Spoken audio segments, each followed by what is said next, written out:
So hello and welcome to the latest episode of Kraków Stories Podcast. Today we're going to be talking about food, not Polish food, we're talking about South Asian food and Malaysian food. And I'm joined today by Veena. Hello. And by Didi. Hi.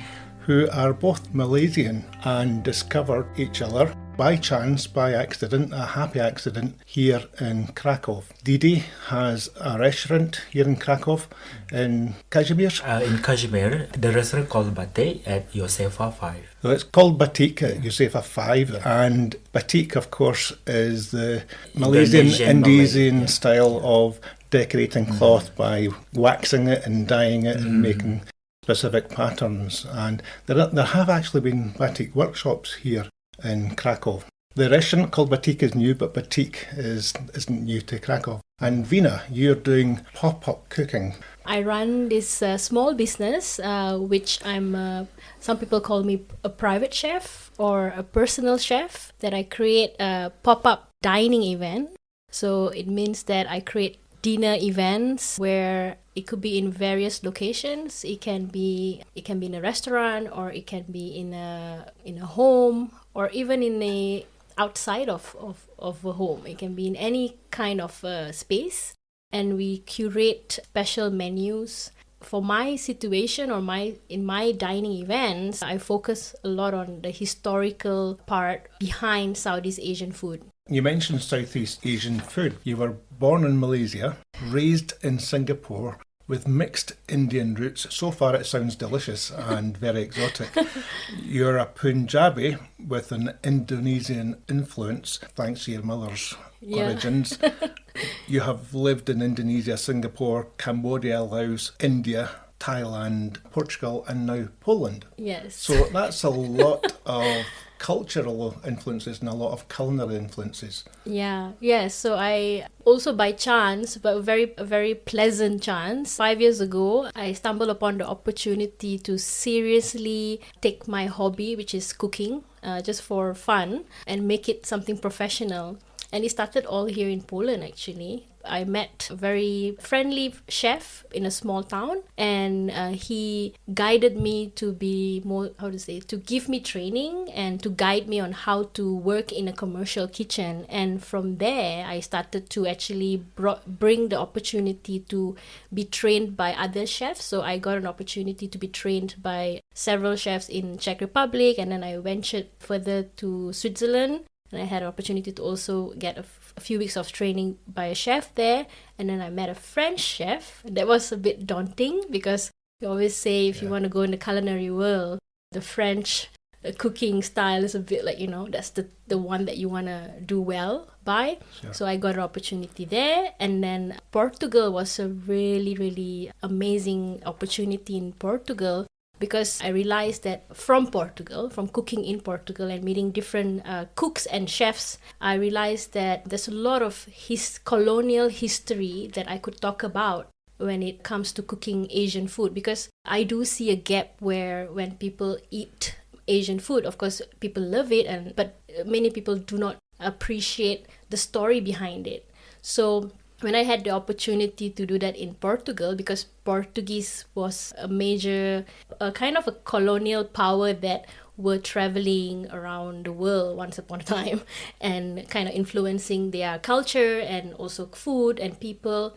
And Malaysia was a part of that story. So I had an opportunity to do a pop-up there, and I realized that actually I could bring this kind of historical part of cooking to more audience. So that became my story as a private chef doing pop-ups. So not just the food and the flavours, but the heritage and the history and the culture as well. Why, basically, what you're eating on the table, why is that so? Yeah. And there was so many secrets that we think that belongs to Asia, but sometimes it doesn't. It doesn't belong to Asia. It came from somewhere else, or it could be the other way around. What you're eating in Europe could have belonged to the Asian counterparts. So I found that very interesting. And also because, as you introduced me, it's very, very common, especially in Malaysia, to have intercultural influence, means parents intermarriages happening. or even how I say, like basically culture marriages. So we could come from the same background, like for my case, my grandparents are Indians, but my mom came from in the Indonesian Indian, so which is very different from the Malaysian Indians. And then of course the Indians from India is also very different. So it's nice for me to be able to tell that story. It's a nice melting pot of different cultures. Yeah, and I feel it's time that people get to appreciate that we are all unique and our food is unique because of that. What's the name of your pop-up chef events here? Okay, the company is called Craze Asia. So it's spelled as Craze Asia. Can you tell us what these events look like? So it's definitely different where you get to see the chef in the works. So the chef is actually bringing basic cooking and preparing your food right in front of you. And there's different levels of pop-up experiences. There's very elevated versions, which is quite expensive, but I'm bringing more of the affordable version. What happens in these events is, first of all, you're not eating in a typical restaurants most of the time, or if you are, the whole ambience of the restaurant is changed just for that night. So you get a specialized one night only curated menu created by the chef, whoever the chef is, and it's a very special delivery by the chef. And usually in these events it could be equivalent to like if you experience a tasting menu. So you get not less than a 3-course meal, three different dishes. And it's usually paired with the drinks, and usually it's escalated or presented more with wine pairing. But you can also get non-alcoholic kind of pairing because there is chefs that are good in creating beverages, cocktails, mocktails. So it can be that kind of thing. So it's just a kind of going to a party, but you're celebrating is food, and you're also getting a chance to speak to the chef with every dish that is served. It's more personal, it's more intimate, and it's more unique, and you're much more connected with the chef who's preparing your food and your dishes. We'll come back to you in a minute. Didi, can you tell us a little bit more about Batik? How has Kraków now got a Malaysian restaurant? How did it happen? It's all connected with my background. Before I'm a student, I'm also a professional chef for 7 years. Why I want to open Batik is because of the demands from the Malaysian communities, because there's no such a Malaysian restaurant. And then I have business in Malaysia in the restaurant sector industry. And then the embassy, even the Minister of Malaysia reached out to me and said, hey Didi, why not you open a restaurant here? First day I come here, I just fall in love. I say, oh wow, it's the country that I want to stay longer, that I want to can call home. Why I want to open in Kraków? Because like the multicultural people, like international peoples, they are very nice person here. Yeah. So you opened on the 18th of March. We opened at 1 of the March actually. We have a soft opening on 1st March. So the 18th of March was your grand opening, because I see that you had the ambassador of Malaysia and the ambassador of Indonesia there to celebrate your celebrate there, and members of the Malaysian community here in Kraków. How big is the Malaysian community here in Kraków? I know two, and I'm sitting beside them. I mean, for the whole Poland, as I was informed, is like last time is 512 people, something like that. So Batik became like a hub, a hub for Malaysians to come in. It's the unofficial Kraków Malaysian consulate. I know. As well, we're concentrating on Malaysian food just now, but I know that you also are introducing Indonesian food. Yeah, so basically in my experience, when I was in Portugal and cooking and kind of seeing the significance of bringing the historical side through my food, I realized that I had one tiny opportunity to talk about the Malay, like how did the Malay historical roots came about. Mm-hmm. So it's like quite interesting because there's a whole significant and intricate story behind that, and that's why like there is a connection between Indonesian Malay culture with Malaysian Malay culture. That's why it's so hard to explain all of this in one podcast. Yeah, you mentioned your event. Are you going to be holding these regularly? Yes, so I started this 5 years ago. Like every business that went through the COVID times, my business also was hit hard because my business deals with meeting people, hosting them. Recently, I relaunched Craze Asia, I think about 3 months ago. So definitely now with Batik around, and very, very much so with my heart of being Malaysian first, definitely I would be launching a monthly event. Be maybe twice a month, but definitely monthly event. I would like to do something, and of course Chef Didi also wants to do something because he's the I guess we have like what we have explained earlier, how we differentiate ourselves is he represents the authentic Malaysian ethnic Malay food, because that's his roots and he will talk about it. And I am kind of a fusion, because in Malaysia we have fusion cultures, like myself, raised as an Indian but born in Malaysia, and then we have a mixture of Indonesian and things like that. So that exists in Malaysia, and we also have intermarriages, and the culture specifically in Malaysia are called the Peranakan. You can actually Google this, Peranakan, or another terminology is the Baba Nyonya people. So it exists in Singapore because Singapore was a part of Malaysia once upon a time, and it also in Malaysia because of the previous colonization and the shipping cultural mix of different countries coming and doing trading. So they kind of stayed behind and got married with the people. So that food is actually we can proudly say it belongs to the Malayan roots. So the Malayan root actually it's come from Malaysia and Singapore. So I definitely would do a monthly. Great. Looking forward to the next one. I was looking at, I love how you describe things. I was looking at your bio and in the more about me section. Yeah. For me, cooking is my passion for sharing its history, flavours and traditions. I want to bring back the influences of the olden days, eating the food we eat today. I actually wrote this in my bio. I learned to cook at my mother's kitchen growing up. It was a natural ability to pick up. So I had a natural ability to pick up from recipes. And I noticed that later I developed more with flavors. Of course, I developed the skills of calling myself a chef further because of my great mentors, culinary teachers and chefs throughout Europe. And you also mentioned that your mother is your role model in the kitchen. Yeah. You always admired her passion for cooking every kind of dish, and now it's yours to share with all of us, which I'm so looking forward to experiencing. So it could be a funny story. So growing up, like I think most Asian family, and I think also in Poland, a lot of my friends, I talk to them and they can relate to it. You know, when growing up as a girl, sometimes when your parents ask you to help in the kitchen, you feel like it's like a manipulation when they use compliments to tell, like, hey, you're doing a good job, but you feel like, oh, maybe it's just for you to do more dishwashing or doing more things. So I didn't really believe that my mom was complimenting me genuinely, but I know she was. My mom actually, she was very much into cooking. Like she even joined competition. So she was very serious about it. And for me, I was like any teenage girl.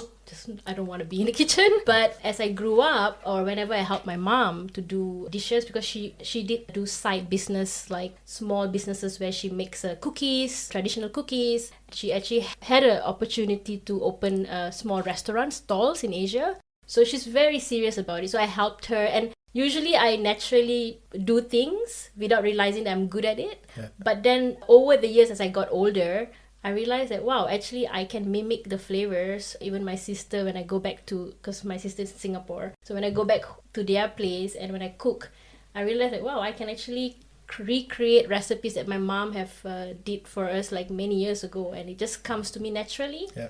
So I think it's a blessing, and I feel, and also in my culture, or in Asia generally, or I think in many cultures, I think feeding people or cooking, serving, it's such a blessing. Yeah. And I feel like in the hard times that gets me through.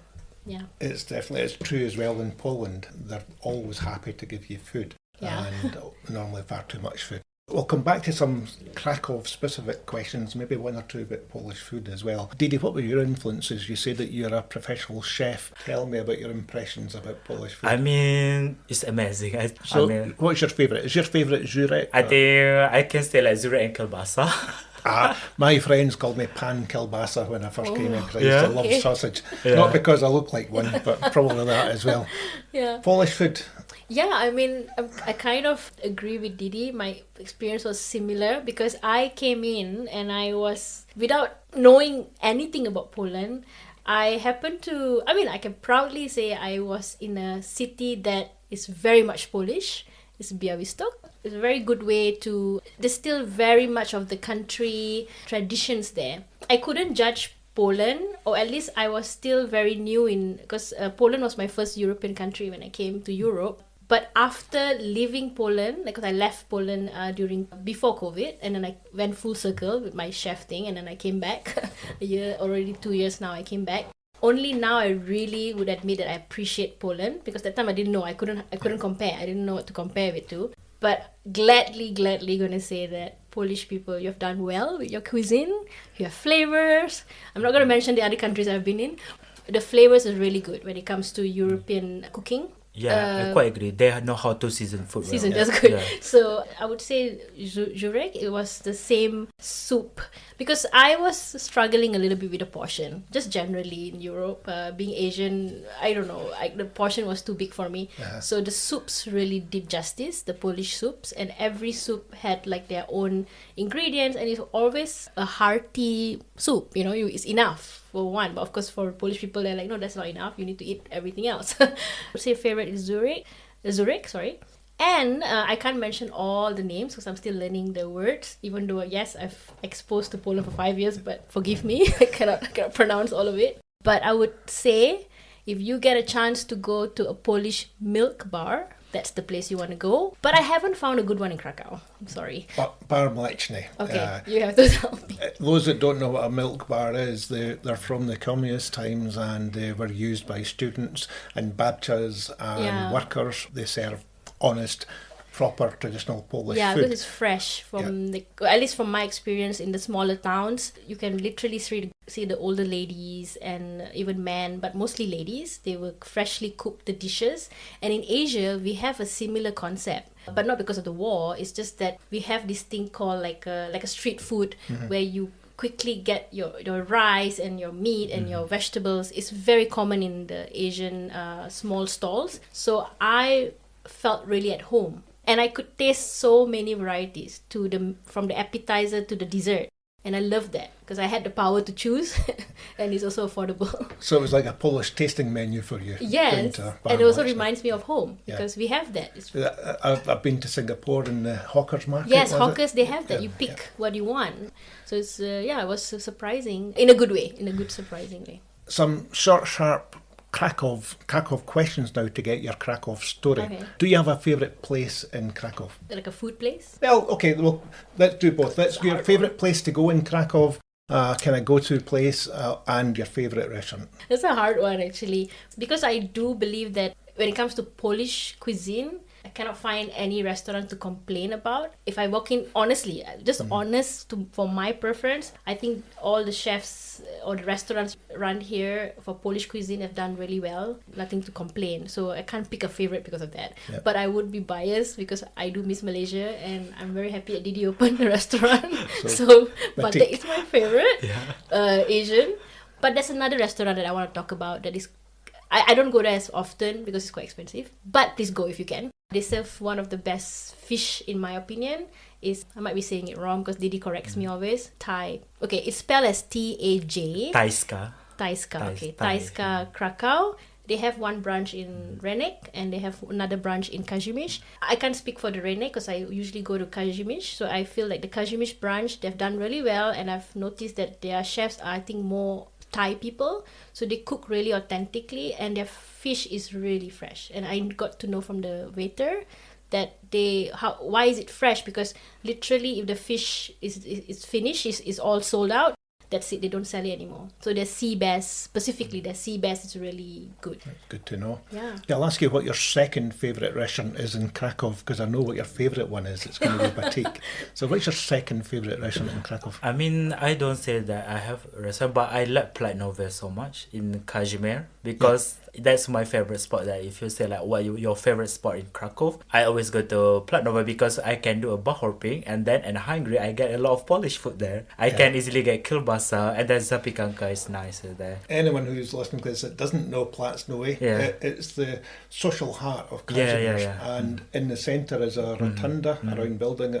At each of the entrances, at each of the windows of that, they're selling mostly zapiekanka, which is like a kind of 30 centimetre, sometimes half a metre, like a old French bread pizza with different toppings on it. But as well, it's relatively new to Platnowa, but they have different types of food now. Georgian food, some kebabs. Of course, it's Kraków. It wouldn't be Kraków without kebabs. And one of my favourite places is the Kazimierz Grill in the corner. Lovely lady, great food, traditional food. They have the kielbasa. They have pork chops, and then they also have a grilled cheese like oshepek.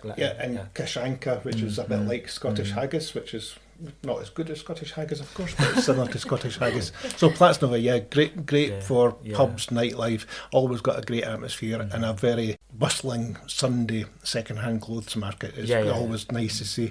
Don't have a wander through on a Sunday when the clothes market's on, and then go for a coffee at one of the many cafes that surround it. What is your least favourite thing about Kraków? I've always tried to be positive, but what surprised you when you came here? Is there something that disappointed you, or something that you think could be improved that you've noticed?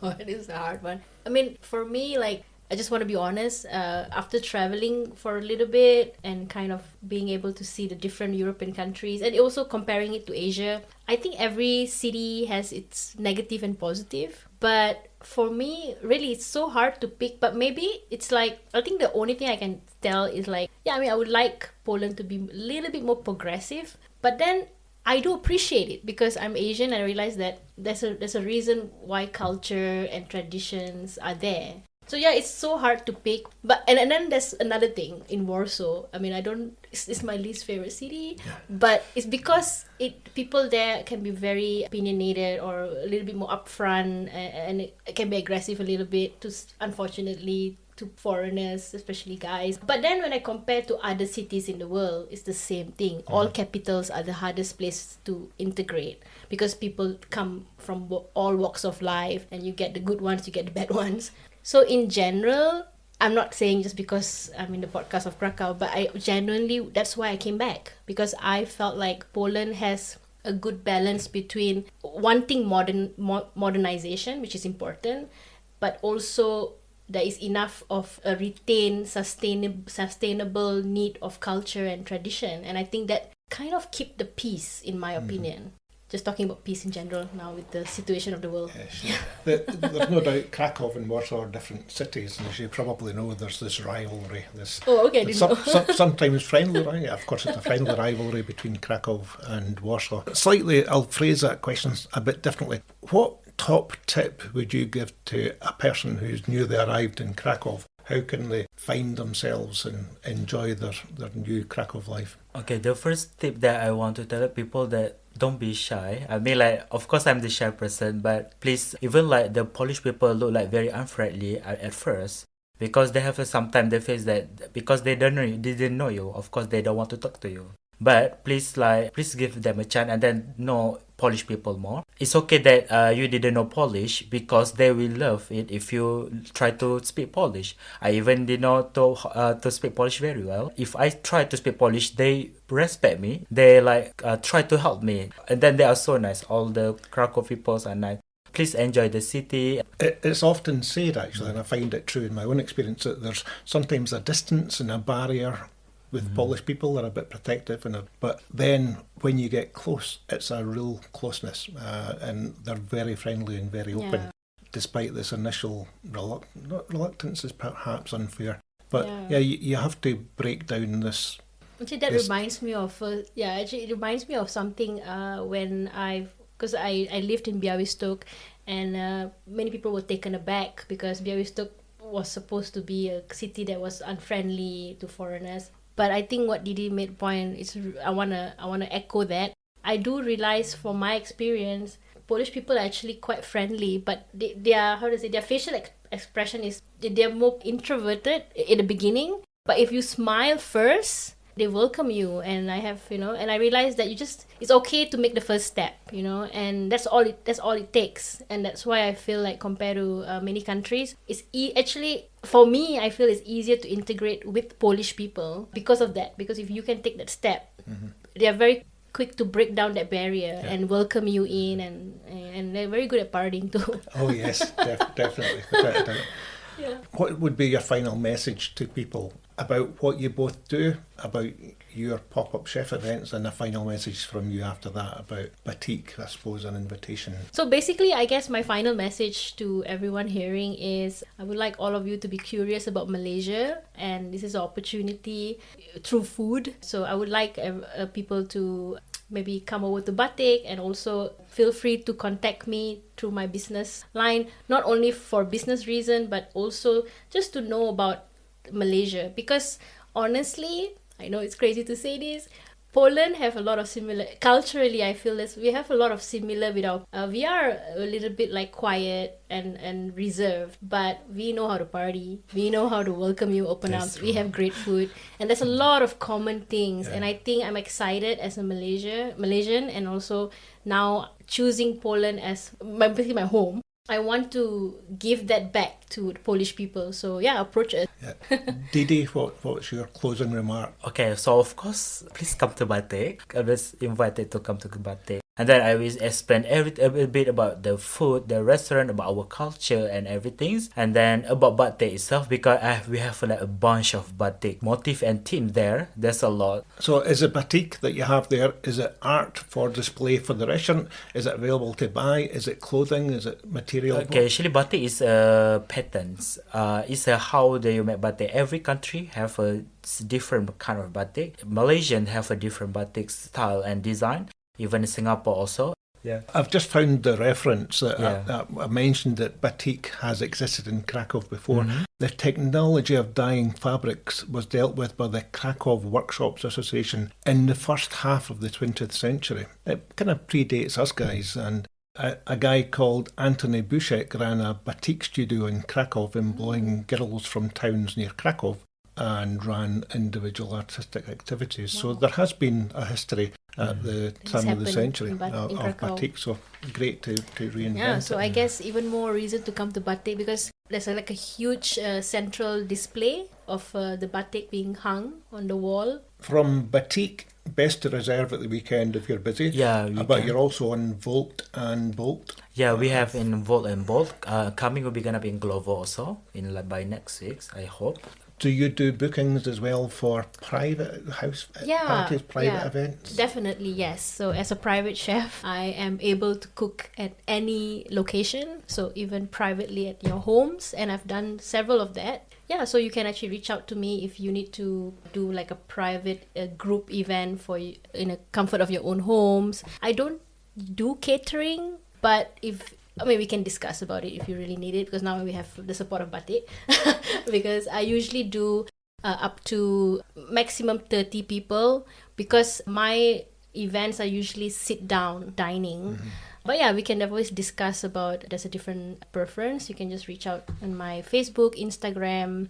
Yeah, that's about it. Or you can even reach out to Batik and look for me, because I'm there too now on a monthly basis. You'll not be far away. Not be far away. Stay tuned, because there is talks with Chef Didi here to bring in more of the pastry side of Malaysia and Southeast Asia, because I think not much of the dessert side being brought across. Of course, in the UK you can find a lot of things about Malaysia, Germany too, but I think it's the hindsight that now, with the opportunity, there's a lot of talks, and Didi has experience in pastry, so that is what we are talking about, more bringing desserts. So watch this space for some Malaysian desserts and pastries. Yes, in future, so I have planned to open like Southeast Asian dessert, very originals and authentic. Sounds fabulous, sounds delicious. Yeah. This has been Kraków Stories. Thank you for listening.